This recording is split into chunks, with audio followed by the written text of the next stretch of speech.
that Bend Me, Shake Me bit improvised, listening to the track in the studio, Shirley? At the end? No. Oh, it wasn't? Right. I just wondered whether it just came to you. Is it like a reference to the Amen Corner record? Yeah. Okay. That's I Think I'm Paranoid, Garbage, from the version 2 record, which 20 years ago, the tour to celebrate that opens tonight in Edinburgh. Shirley Manson joins us from Edinburgh now, which is kind of back home, isn't it, Shirley? Yeah. How does that feel when you go back? Does it all come flooding back? Well, I mean, I come back home regularly, so it's not such a shock to come here. Yeah. You know, I was just here a few weeks ago, but it's always great to be home. But does it feel like, that feeling of walking through formative streets and that kind of thing? Yeah. Oh God, yeah.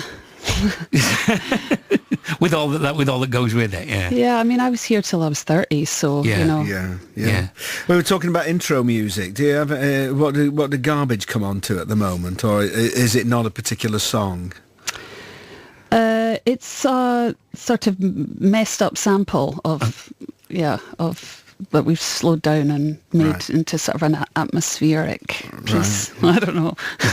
You're asking me some weird questions. I'm sort of taken aback. Really? Sorry about that.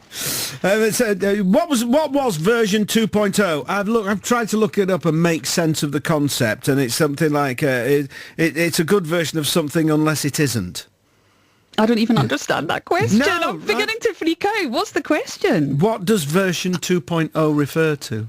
Oh, well, we made this record around the same time that all this technology was suddenly exploding, and everything was so brand new that the idea of an upgrade was still sort of a novel one, and we thought it was, cute and clever. But I mean, of course, now it seems so simple and bizarre, but...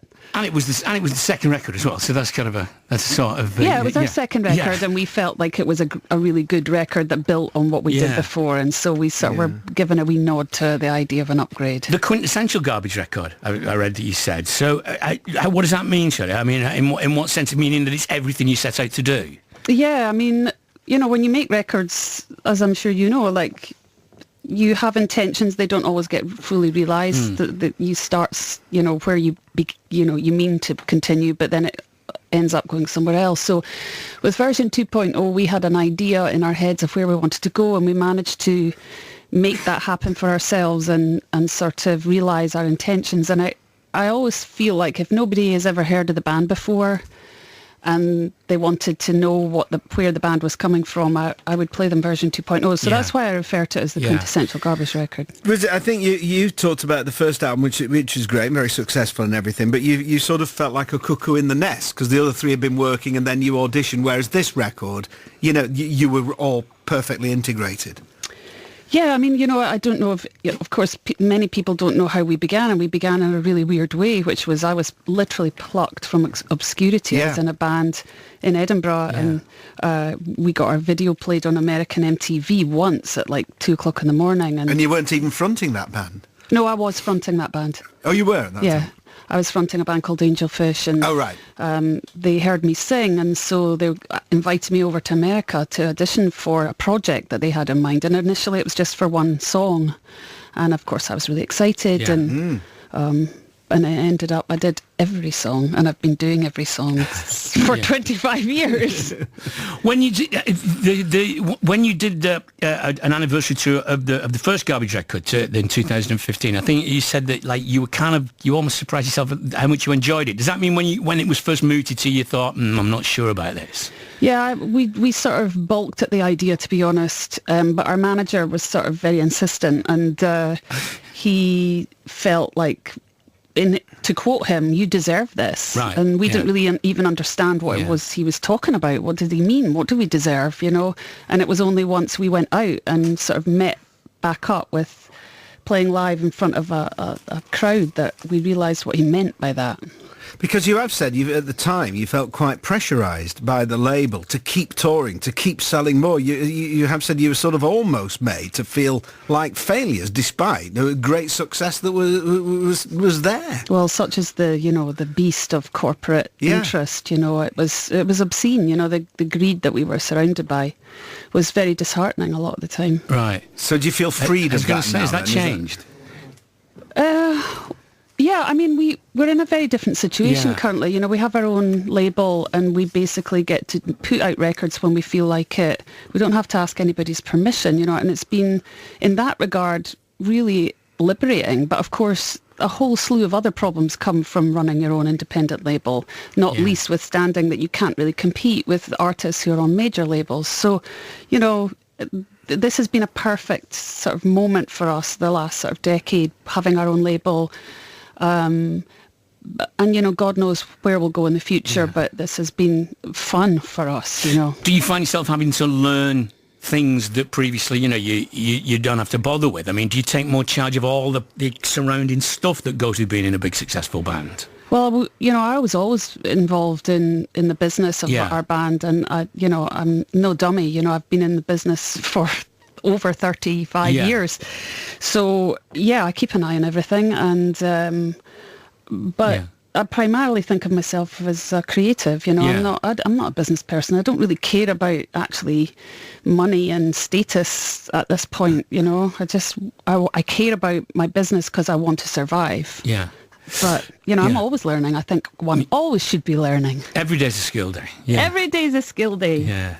We're going to play another track now from version 2.0. The Trick is to Keep Breathing, which shares a name with the debut novel by Denise Galloway, which is I seem to remember reading back in the day about a troubled young woman. To what extent is this based on that book, or is it about feelings that come from that book, or...?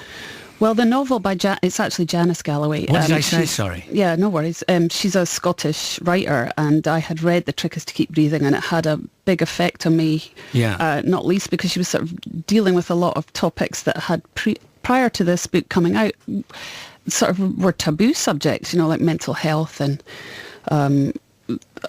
it was just a complicated book, and also had a very interesting structure, the way that she laid it all out on the page. There was side columns, and I don't know, it had a big impact on me. Yeah. And I always thought that title was extraordinary. And so when I nicked the title. I don't know what to tell you, but I did ask her permission first, just so you know. Yeah. Well, I suppose you don't even need. I don't know if you even need to, but there you go. Yeah, and it was quite thinking about it now, reading that book, it was in the end of the sort of 80s. Nowadays, there are quite a lot of novels that explore those kind of areas, but it was pretty sort of pioneering at the time, really, wasn't it? Oh no, it absolutely was. Yeah, I mean, like I said, that was the first book I'd ever read, really, about delving into that particular form of mental health issues. Yeah. From version 2.0, The Trick is to Keep Breathing.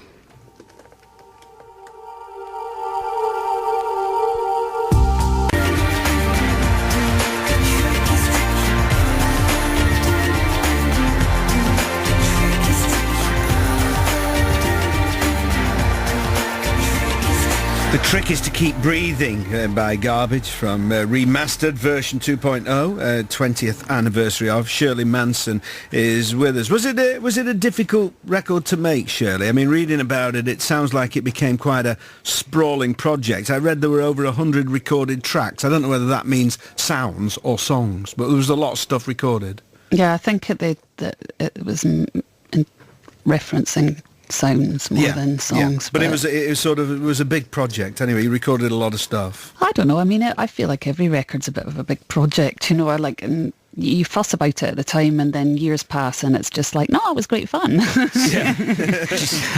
You sort of telescope the memories of it so you forget.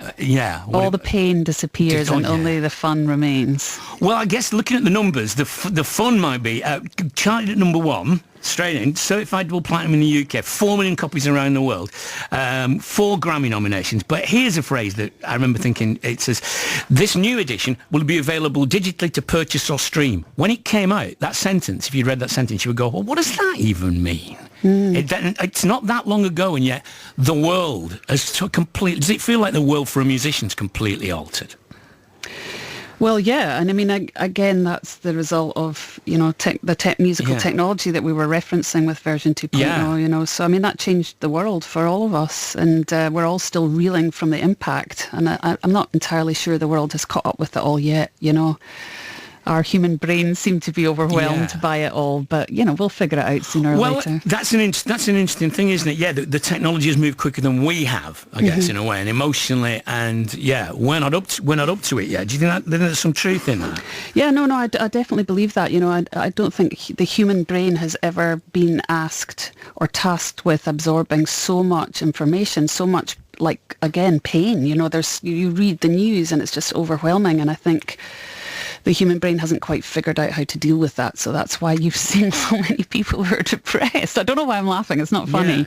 And suicide rates are blooming amongst teenagers and God knows what else. It's terrifying. But I think, evolution, I believe in evolution, and I believe that will save us all in the end. But right now we do seem to be in a bit of a strange moment in our history. How do you feel when you listen back to this record? And, I know you've talked about, writing the words, sort of living on your own in a hotel, because you were in a foreign country then. So do you see a different person in what you were writing then? Well, yes and no. I mean, you know what?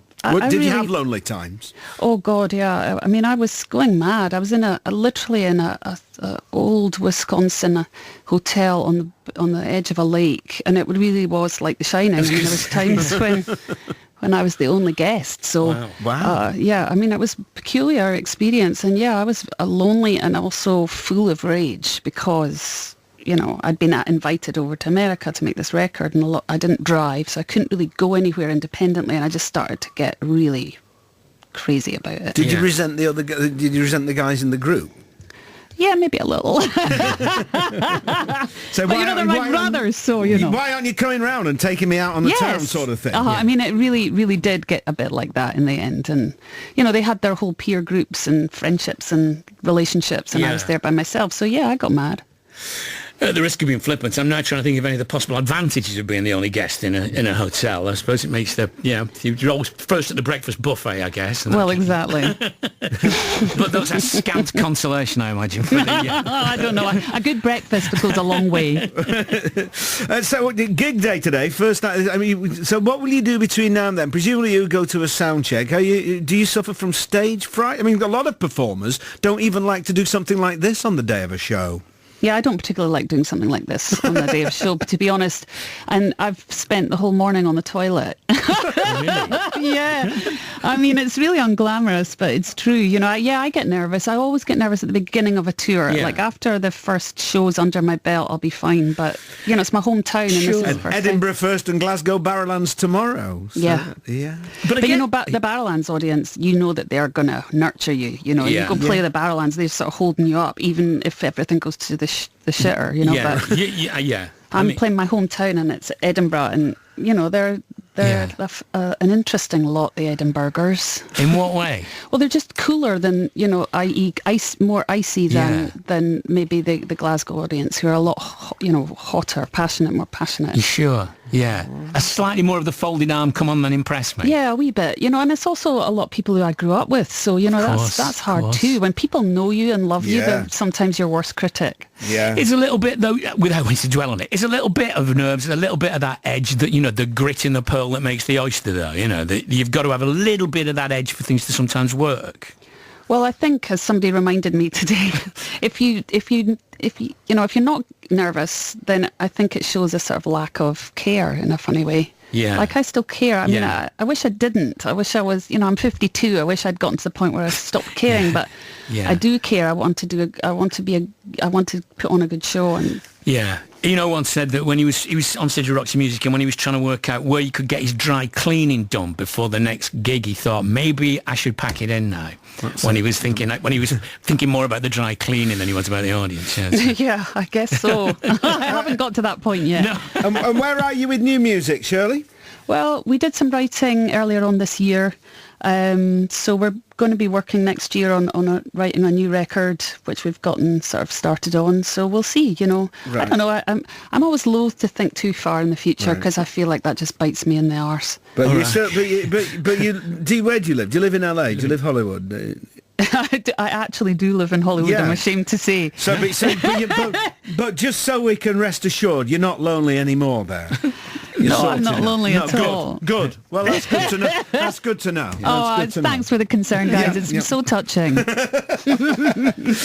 Well, thank you for thank you for doing this. I put Thank on the you. afternoon of a hometown gig. Appreciate you having us. Okay. Yeah, Okay. okay. All right, Shirley, Bye-bye. thank you. Cheerio. Bye. Bye. The best journeys are the ones you share. So let's go on one together.